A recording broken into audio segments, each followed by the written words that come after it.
Welcome to Destination Newry, and in the studio today we have Councillor Brendan Curran, who's been a councillor for 28 years in Newry and Mourne District Council. Brendan, where were you born? I was born in Newry. I was born in probably the oldest street in Newry, which was Castle Street. Very historical in every sense of the word. Wow. So, what was it like growing up there? Castle Street was good. Newry was good. It was very exciting times I was growing up in. I wouldn't change the times. It was a great time to be born and to be living in the Newry area and in Ireland in general. There was a lot happening. You had a very close community in Castle Street. All the doors were always open. There was a great gang of lads in the street, and there was always some development to be at. There was 2 schools in the street, so you had plenty of places to play and mess about. And so it was good. Castle Street was good and Newry was good. Well, for the benefit of the viewers, Brendan, Castle Street would have been the back of Newry Cathedral car park area. Yeah, just where I was born, directly opposite where the Sacred Heart School was. I was one of the few people who were actually born in the street. I was actually born on a cold December night on the ground in the kitchen. So there was no Daisy Hill because it just didn't happen. My mother had to get somebody to run down to the corner where my father was with all the other workmen to get him up, and it was too late. Frank Mullen had to come and do the whole business on the floor in the kitchen, so that's where it all started for me. And in them days there was no television or, you know... Well, funny enough, that's a good point, Tony. We probably, and it's not blowing through, my father was the first in Castle Street to have a TV. And it was black and white, and it had wee doors at the side to let the air in to cool it down. And everybody in the street came in to see it because nobody else had one. You could have seen one in McGowan's shop on Hill Street. You could look through the window at it, but nobody had one. So from the very onset, we had one, and then it could no longer afford it. But right at the very start, we were the first one in the street to have one, and it was a huge novelty. Batman, Roy Rogers, and all that stuff. So it really was a big. I suppose all the neighbours coming around to get somebody come in to see Bob Corn's TV. It was amazing. So what schools did you go to, Brendan? Well, I went to the primary school, which was just on the same street, so there was no such thing as being sick or not being able to go to school because you're in the street. So that was the Abbey, obviously. That was the Abbey primary. And then I went to the school where I was threatened to go if I didn't behave myself. I went to St. Joseph's. So I did go where I was threatened to go, and I have to say it was a great school. I had no interest in school or education, and I'm sure they tried their best for me, but I had other notions and plans. So I came out of school with a razor, and I didn't even shave. That's the only thing I came out with. I came out with absolutely no educational things except a razor. I won first place in poetry, and I got a plaque for that in my 4th year, and that was my biggest educational attainment at that stage. What do you mean they give you a razor? What can you explain? Well, I mean, when you left school, we were like leaving prison. They give you a coat, but when you leave school in those days, your going away present was a razor. It was an open razor for shaving, and I had one, and I didn't shave for many years after it, so it was of no value to me. I see you're still using it, by the way. Yeah. Okay, Brendan, what sports did you take part in? In school? In school, yeah. In school I would have been very good at the high jump. Always came 3rd at the high jump, and the 1st and 2nd place were always won by the same 2 fellas, and I always came 3rd. I played football for a while, Gaelic goalkeeper, and I was useless, and I had no interest in it. And the only sport that I really liked was swimming, and I've always stuck with swimming. I'm a swimming teacher, and I have great interest in swimming, and I like swimming, and I still teach today. So you're still a sporting person even today? I would swim 3 times a week, and I teach swimming on and off. So, what are your main hobbies, or have you any crafts or things like that? I like the garden. You're a garden man. I do like the garden. I like playing a wee bit of guitar. I learned a bit of guitar in prison, so I've kept that going. And I do a wee bit of photography. And I've 3 hens, 3 cats and a dog. So I like animals as well. So all in that. So you've enough to keep you going. Enough to keep me going. Yeah. Hobby. Internet and the computer. I'll be very much involved in the computer and stuff like that. You know, so very good. I've moved with the times. You've moved with the times. Very good. So you're a bit of a web wizard nowadays, Brian. I would know quite a wee bit about it. You know, Did you shun technology back in the day? No, I was very hungry. I was very hungry for it, and I would have a good interest in it. Years ago, whenever I left school, I got a job with Francis Brackenbury as a television engineer, and that sort of put an interest in technology and stuff in me, because he was so gifted and so clever, and that sort of stuck with me. So whenever computers came about, I sort of immersed myself in it, and have happily had a good relationship with him. You know. Very good. Francis Brackenbury, he was down at the bottom of Water Street, where the music shop is now, is it? Yeah, in there. Francis was very, very gifted and a clever man, wasn't he? Very, very clever. Yeah, very, very badly invalided, but was a very clever fella. You know, so just worked on regardless, more or less. Oh, he did. He was in advance of his times and very capable. You know, and was renowned for his skills. But it was good crack. I would have good crack with Francis. I used to have to put him to bed and stuff at night, and if I forgot to put him to bed, Francis didn't go to bed. You know, so if I was down, if I was out having a good time and realised at 3 in the morning I didn't put Francis to bed, Francis was sitting in the chair because he couldn't get up the stairs because he was so badly invalided. So the reception of that would have been frosty, to say the least. So on the way up the stairs, Francis' head might have hit the beam by accident as usual. So it was a love-hate relationship with me and Francis. You know, so that's whenever you were young then, did you? 16-ish, yeah. And what else were you involved in? You know, like when you left school, did you? When I left school, I got a great job in Quinn's Milestone, which was a tea blending place. Upstairs had a steel floor, and we were tea blenders, and you had to blend all the tea on the steel floor. So you would get a list of what teas to blend, and you had to turn it 3 times on this big steel floor with big long-tailed shovels. And then I discovered that the girls who was working in the middle floor weren't getting paid the same rate as the men, and I sort of harnessed my first sort of political protest, and they kicked up, and I sort of told management that if they didn't take the girls up to our standards, that we would walk out. So I ended up being the only one who walked out and left the job, which was a big loss because it was good money. It really was good money. So that was one of my first political protests, and I think it was the right thing to do, because women should have got treated the same as men, and weren't, you know, and for years after that, you know, women in Newry still weren't treated the right way. You know, certain pubs and clubs they couldn't get into, and I would have took a stand against that as well. So, see, the modern day viewer will probably find this difficult to believe. You know, it's only when you think back to the historical days. You know. Well, I mean, I became an associate member of the independent club because I couldn't become a full member because I was an ex-prisoner. And I asked the question to the chairman, why was there no women members of the club? And the chairman sort of disgustingly looked at me and said, because they're not. And I says, I know they're not, but why are they not? And he said, because they've never been. I says, I know they've never been, but why are they not allowed to be members?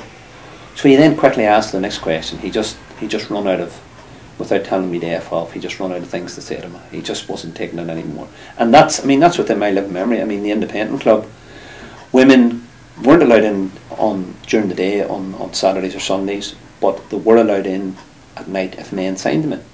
So, you know, and that's within the last 30 years. So, you know, it's major changes, and people won't understand that, but that was a big thing. I mean, why couldn't a woman go in? Yeah. Those pubs that had snugs where women weren't allowed into the main body of the pub. So, I mean, that's not a million years ago. There's a massive change going by today, Brendan. I mean, if even your father was about today, I'm sure he would get an eye opener. Big time, yeah.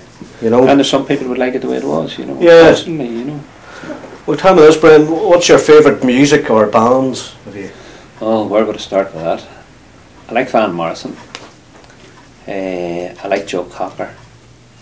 And Steely Dan. I like Steely Dan. I'm listening to Steely Dan and Buzz Gags at the minute. So I'm fortunate enough to work in an industry where I get to see all my heroes, the most of them apart from the ones that are dead. So I love music, and I'm able to avail of it on a regular basis. You know, I can see groups now free that I only dreamt of years ago, you know, in the 80s whenever they were in their heyday. So this weekend I'm seeing Beyonce. So. Well, that's enough about that, but I'm talking about music, Brendan, if you don't mind. Of course, yeah. So, well, no, I enjoy that because I have a good interest in music, and so I play a bit of the guitar, and so. Very good. So your music's a part of your life now, yeah, obviously. Very much so. What's your favourite holiday destination? I don't really have one. I used to love Sligo when our family was younger, but I mean, anywhere at the minute's good to go. Out of the country or in the country? Other ways. Just I've nowhere in particular that I would love to go. This year we're actually going to Spain. My wife's brother was married there 12 years ago in the Basque Country, and we all went over for the wedding, and we're all going to go back again this year. You know, the whole wider family. So that'll be good fun. That should be fun. Yeah. What's your favourite food and or drink? Food. Very easy pleased. You know, I'd be a creature of habit. I would steak, and more steak. If I'd go into a restaurant, like I would never venture for something new. I would always stick to the old thing. Plenty of spuds and my mother's stew and stuff like that. You know, and hard to beat those good recipes. Traditional Irish food. Yeah, Irish food. You mean Mrs. Crossy, who we both know, who passed away there recently.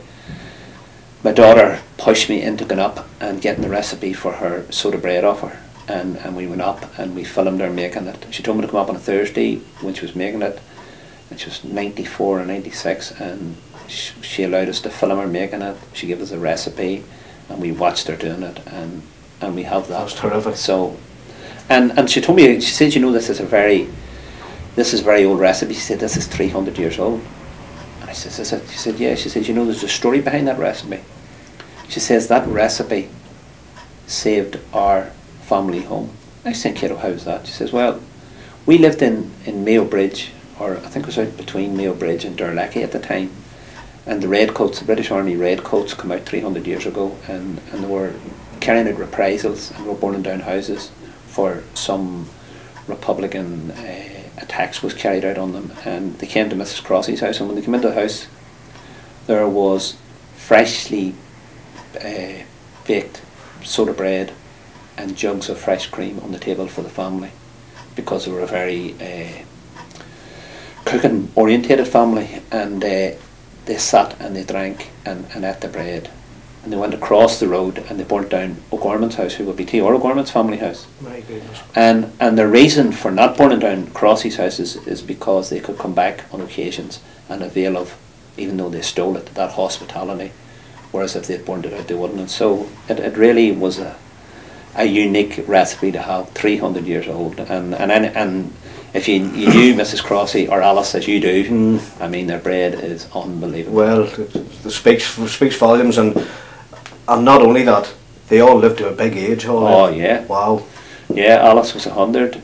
Catherine died when she was 94, 96, and the sister Mary, I think, is 93 or 4 at the minute as well. So it's a good recipe, obviously. Huge history with them, and there is. So cultured, you know. So and very knowledgeable people. Oh, absolutely, very clever people, and were very willing to hand on their knowledge, I have to say. Great family. Yeah. It's great to be handed down like that. Yeah. How do you like to unwind or relax? You know, in the evenings or I just like to be home, Tony. I work, unfortunately it's mostly weekends and all weekends at concerts and stuff, and I just like to be home. I don't particularly want to go anywhere or be anywhere. I just like to be home. And relax. Just relax, watch the TV, mess about the house. Or. Well, who inspires you, Brendan, and why? I'm a very hard person to inspire, I have to say, Tony. The women in my life have inspired me.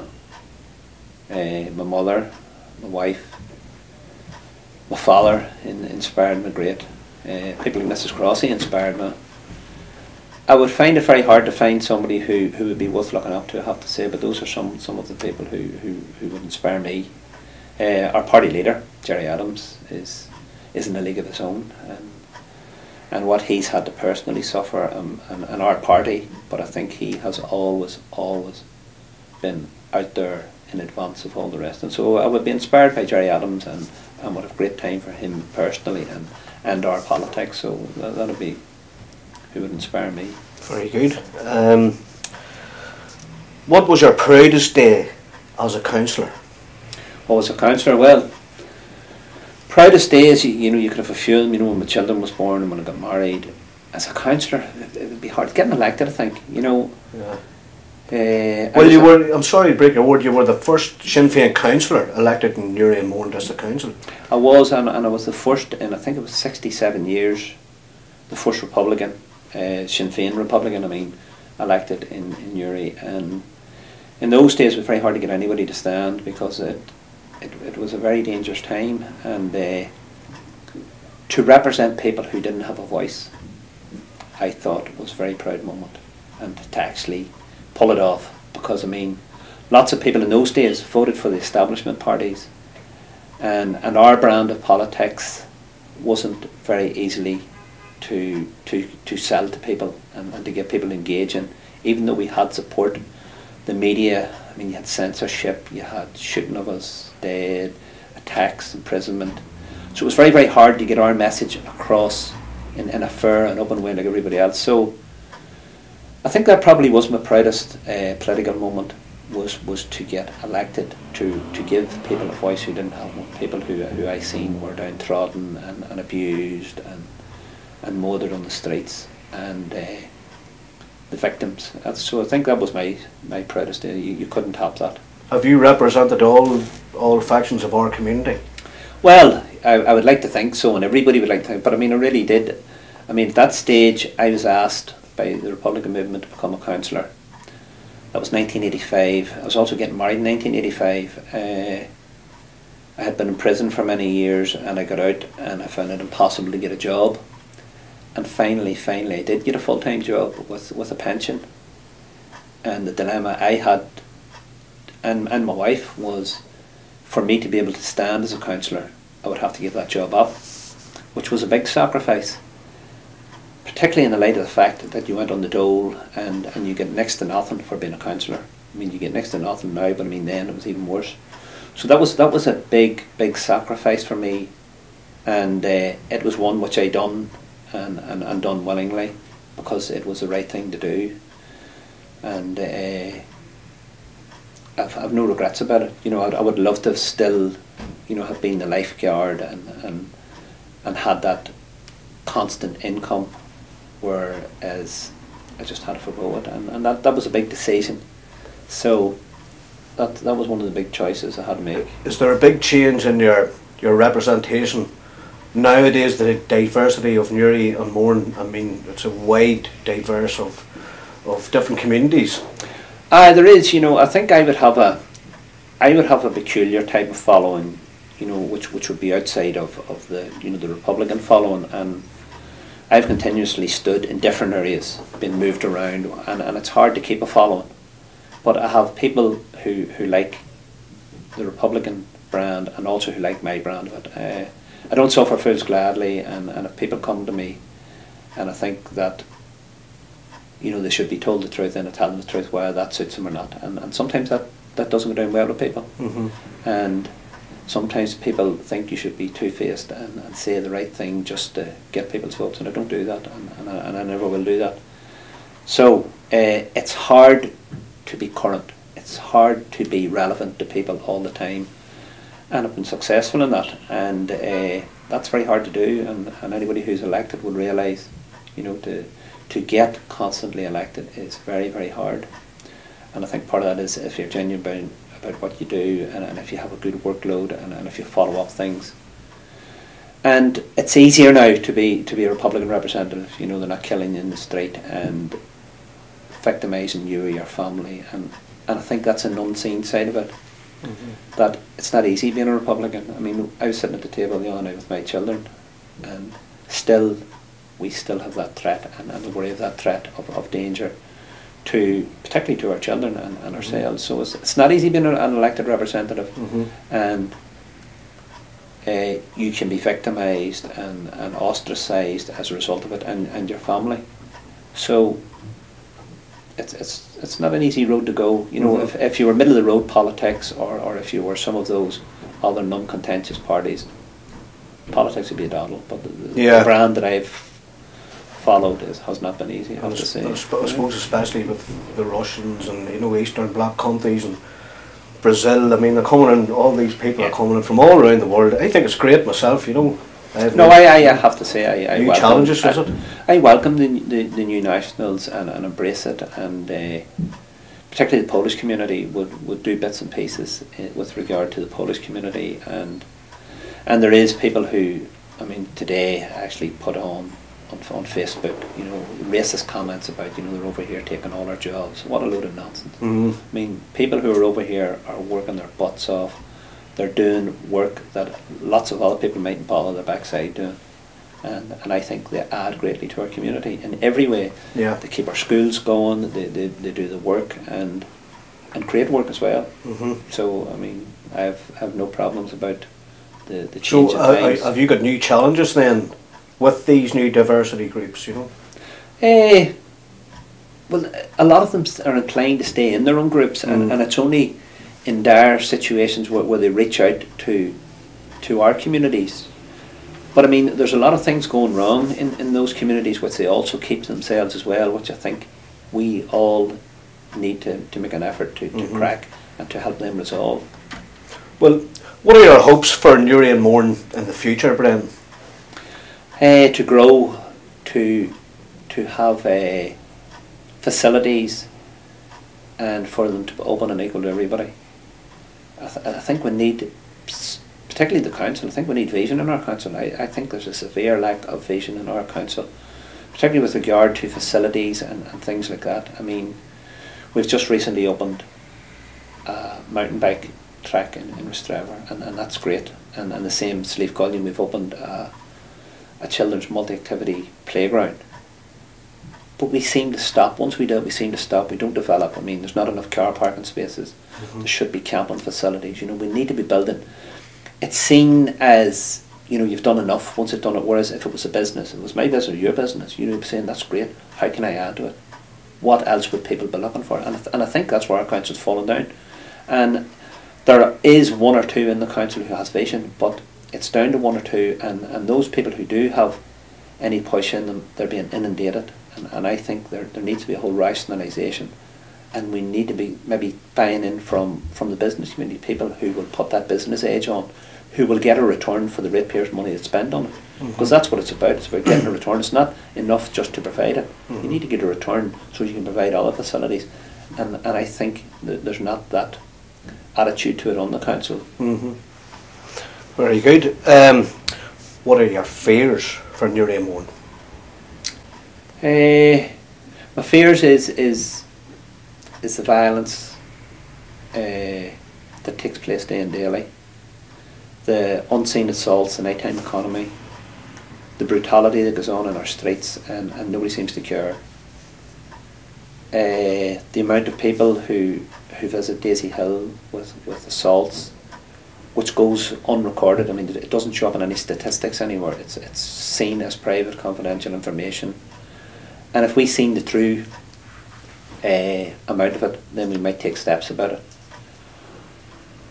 And the amount of violence every weekend is very large, and a lot of it's drug related, and I just don't think that anybody's doing anything about it. I think that some of our premises are, I know it's hard for them, but there seems to be an acceptable level of violence on our streets.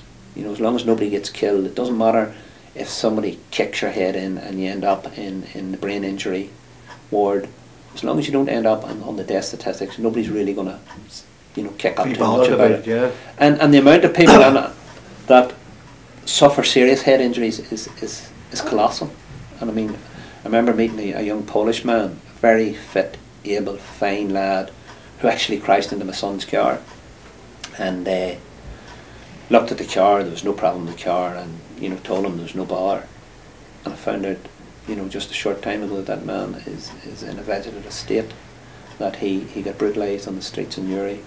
And those are the figures which just slip off the radar. You know, you don't see them, and that to me is shocking.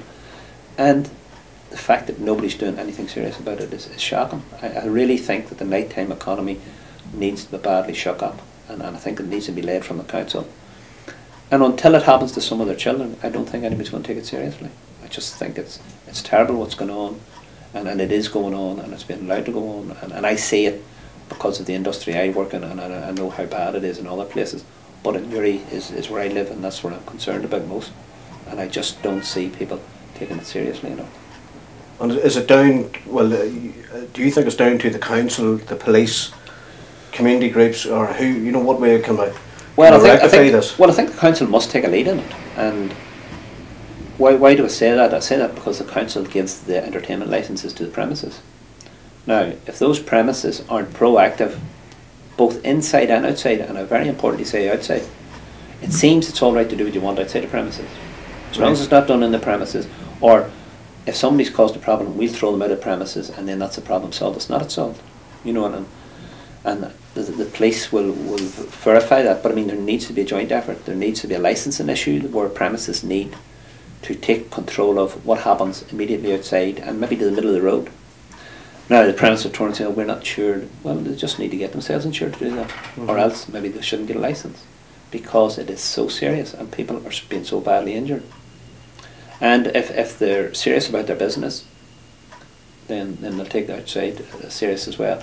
The other thing is about neighbours. You know, people shouldn't have to listen to the noise, and people over in Francis Street have had injured as well. And until people take seriously, then it won't be taken seriously as an issue. So I think there needs to be movement with regard to that, and I've been saying that until I'm blue in the face, and it seems like I'm going to continue to say it, but hopefully somebody will listen somewhere along the line. Yeah, indeed.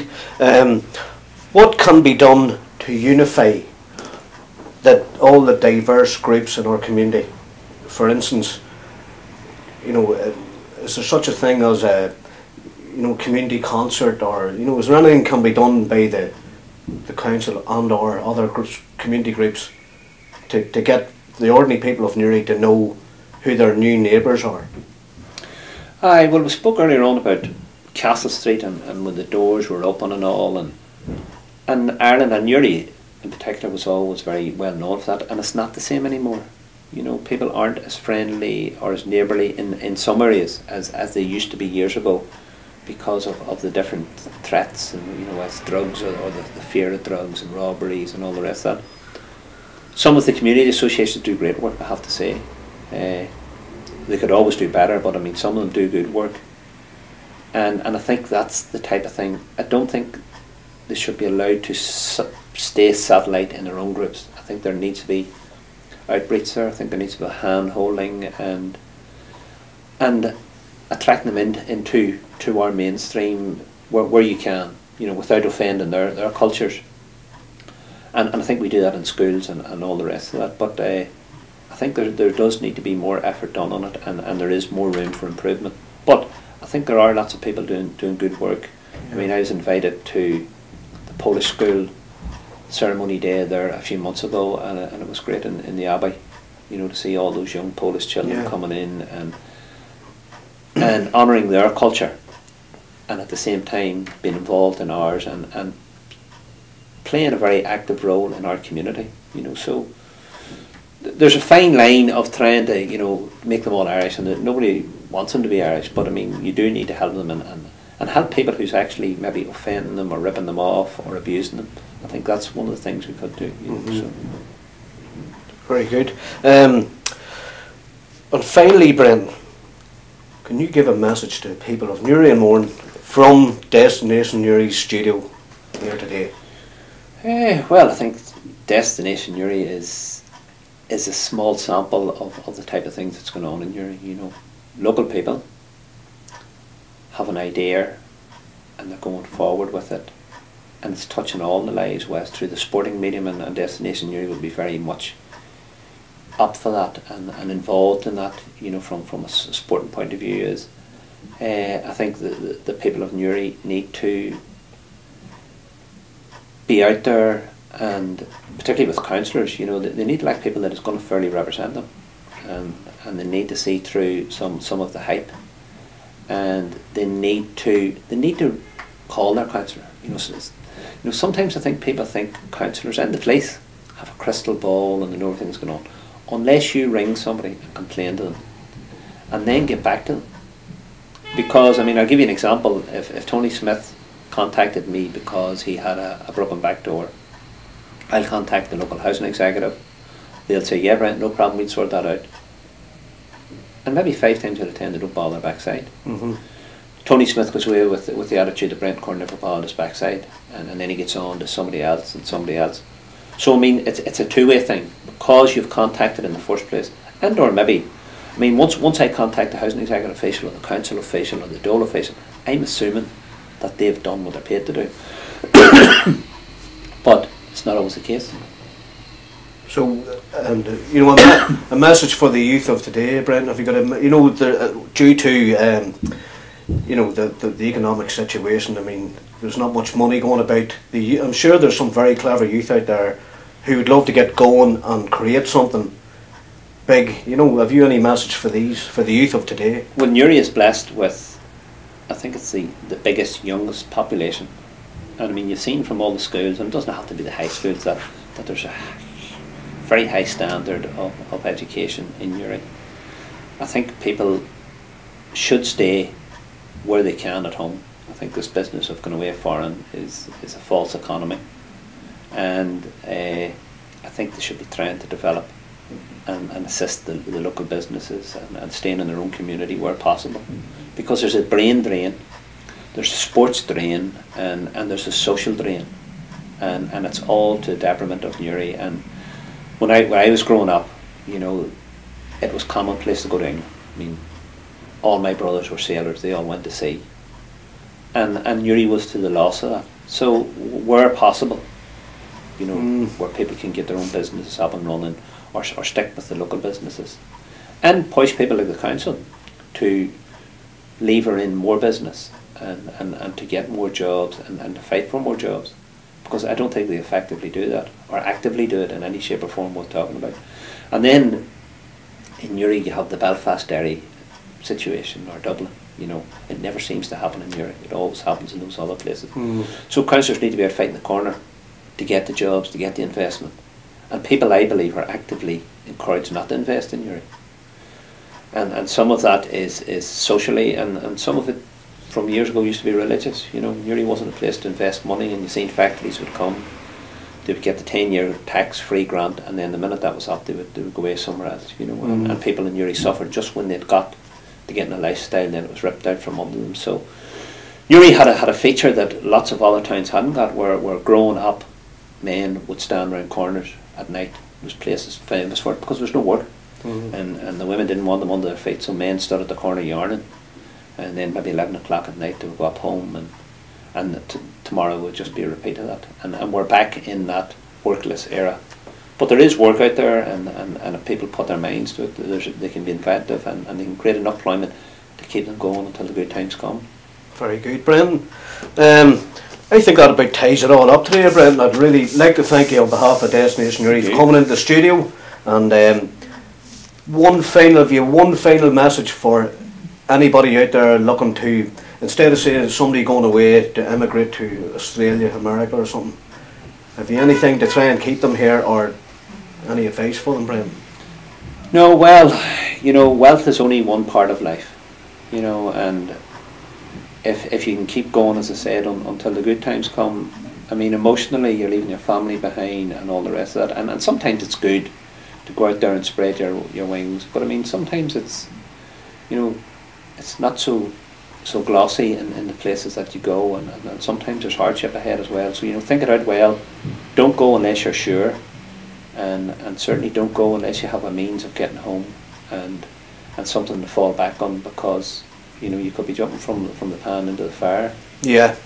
So, you know, just ease off. I mean, I know there's a need at the minute, and there's also a bit of a fad, and you know, people don't say that. You know, young people are going away for that experience, and that's great. But you know, sometimes people take advantage of you out there, and we've seen where other people have promised this and that, and it's not good intentions is behind it. So they just need to be very, very careful where they go and how they go about it. Very good. So just take it easy and be careful. Be careful out there. Okay, well, Brendan, thanks again for coming into the studio, and this is Tony Smith for Destination Newry. Thanks again, Brendan. Thank you, sir. Thank you.